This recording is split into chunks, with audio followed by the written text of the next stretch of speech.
You know, the cool part about bow season is that it is a long season, even though, Hunter, the fall does go by awful fast, you know, and we're already into second week of October, and we got a big cold front coming in this week, so a lot of ducks are going to come down. The deer are going to be moving like crazy, and I'm finally shooting a new release after about 25 years.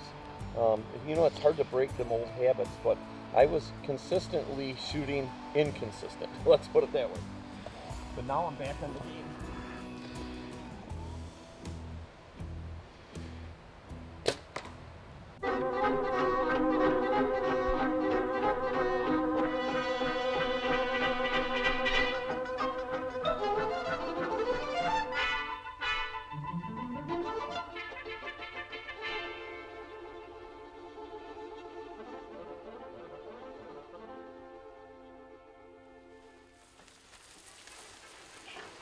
What an awesome way to go through the woods, especially your food plots, leaving no scent at all. I'm telling you, you got to try it. The big thing about deer hunting is it's become so competitive over the years, and you have to have the best food plots, and definitely keeping your scent down is one of the most key things when it comes to hunting. I love the bikes because I can drive them right up into my stands. It doesn't matter if it's in a field or if it's in one of the big valleys here or just in the woods alone. It's definitely a way to be more successful, and that's what hunting's all about, trying to figure things out, outsmart the animals. I'm Tim from Kalispell, Montana. Got invited to come out and hunt with Larry. This should be a beautiful time. I've never hunted on a food plot ever in my life, so this will be a first. Hopefully we get a nice one today. Thanks, guys.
Hey, I'll tell you what, we got the charred deep fryer all fired up, ready to go.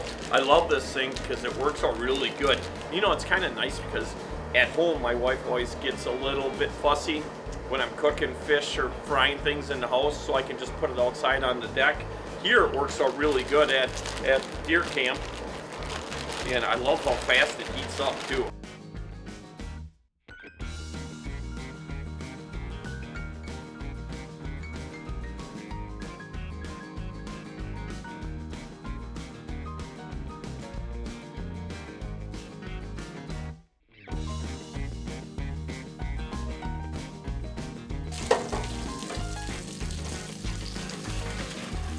That is the meal there.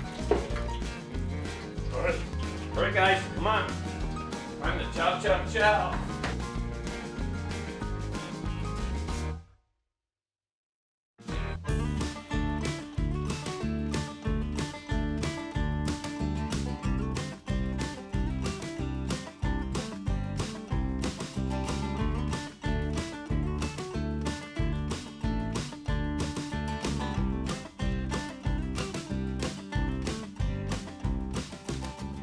Day 2, Had a chance at a doe, we just weren't able quite to capitalize yet today. Saw a little tiny, well, you guys call it a 6-pointer, I call it a 3-pointer from home. It's been fun so far. Maybe we'll get another chance yet this morning. See how it goes. Well, thanks very much for having me on. Want me to pull some animal out without a piece of apple crisp? It's a good thing I got a mush Twix bar in my pocket. Boy, the weather is definitely turning cold, and there's no doubt the deer are on the move.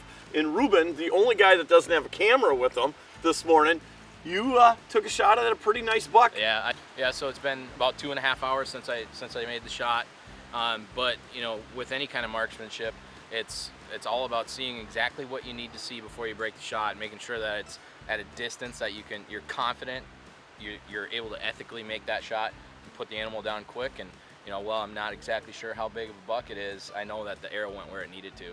I'm definitely trust his opinion on this more than I would probably if it was Hunter that had shot it, for sure.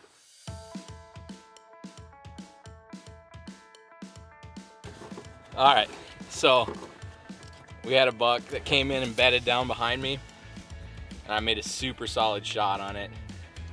And I'm pretty confident it crashed just on the other side of the hill, but Larry has no idea. And it's a pretty good buck. So, let the clown show ensue. You look worried, man. I'm not worried at all. You seem a little worried. Anxious, maybe? Oh, I'm always anxious to see a deer. Do we have a knife? Does anybody have a knife?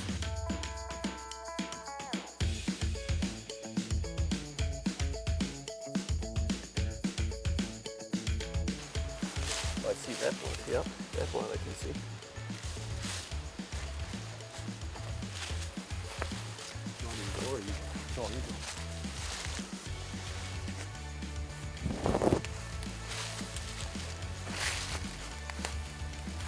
We got blood going up the other side and then a big splotch on that log. How far did you walk already? Right here.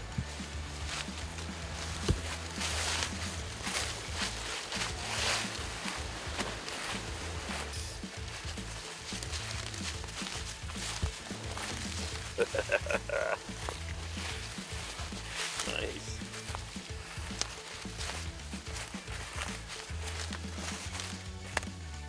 Oh man, it's a good buck. Hey, gotta love that, I'll tell you that. Nice job. Now should I tell you the real story? Oh, I already knew you were here. All right. All right. All right. I know better because I know you guys. I know how you guys are. Now let's tell the real story on this deer. I just can't believe, you know, you're lucky it was super windy out, but I can't believe you actually got to shoot this deer while it was bedding 25 yards from the stand. Holy man. And that deer didn't even go 40 yards. Yeah. That's crazy. And you're saying you saw him roll down the hill, so that's 20 yards right there. So a 20-yard shot. You know, it's not too often that you can shoot a deer in its bed like that. And I mean, that's an incredible experience. But the other part, Reuben, when you look at this, you know, this deer, I mean, I weigh 200 pounds. You don't have to tell everybody what you weigh, but you look at this deer. I got you by 50. Well, you can't. All right. Look at the body on this deer. This deer is way over 200 pounds. I mean, that's kind of the cool part about, you know, this area in Minnesota. And we definitely want to thank our good friend Mark Muner from Fin and Bone Outfitters for putting us on some really good land. But I'll tell you something, it is amazing when you look at the size, look at the ears on that deer. This is an old deer, you know? Yeah, he's old, he's big bodied, and honestly, when I first saw him, I would have pegged him a lot smaller of a rack, but the body's so big, it really diminishes how big the rack looks when they're bedded. Right. Hey, I'll tell you, let's, now we got the job of how we're gonna get this thing out of here. So we'll start working on that. Hang on to your heinies, everybody.